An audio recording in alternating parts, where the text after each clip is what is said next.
when we go to corruption perception indexes, and this can really affect like how foreign investors see us, Jonas.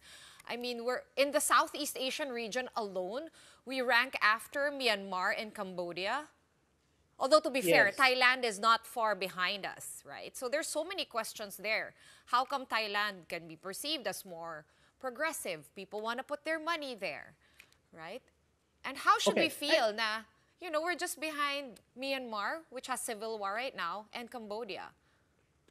Okay, I think one of the things that what has happened, we've seen some demonstrations the last few days, and we've seen the trillion peso march. No, we saw the difference between EDSA and Luneta, 'di ba? So unlike in other countries, they're a bit organized. They know what they want, 'di ba? So tayo, what we need to uh, put ourselves or put our heads together. What do we really want? If you ask me, definitely what we want is something, at least five things that we can get out of the government. So one of them, of course, they've already done the ICI, no? So, but really what we want is first public access of government officials. Uh, their Sal-ens? salary, Yeah. yes, their salary should be public access.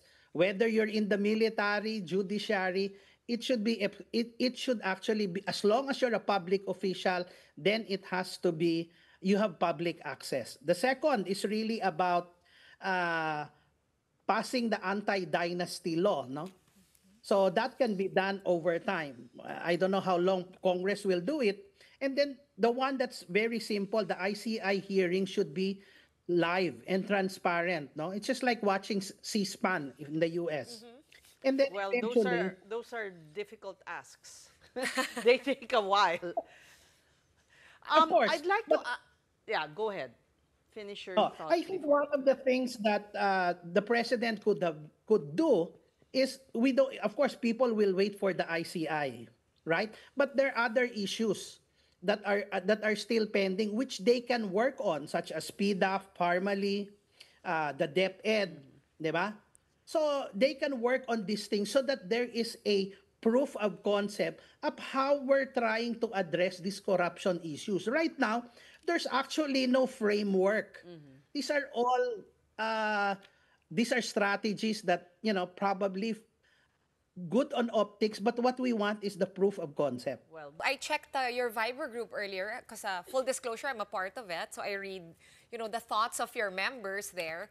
And they're saying, and I saw someone post an article about the new ombudsman saying na yung problema with releasing the SALN is nagbabangga siya sa bago nating data privacy law.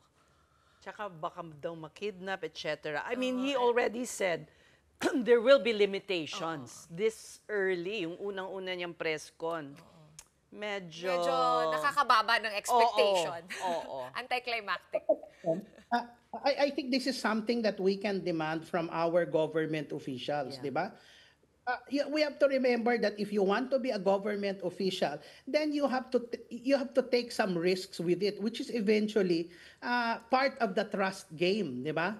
If you want to be a government official, then allow your SALN to be public, di ba? Ikaw na mag-volunteer.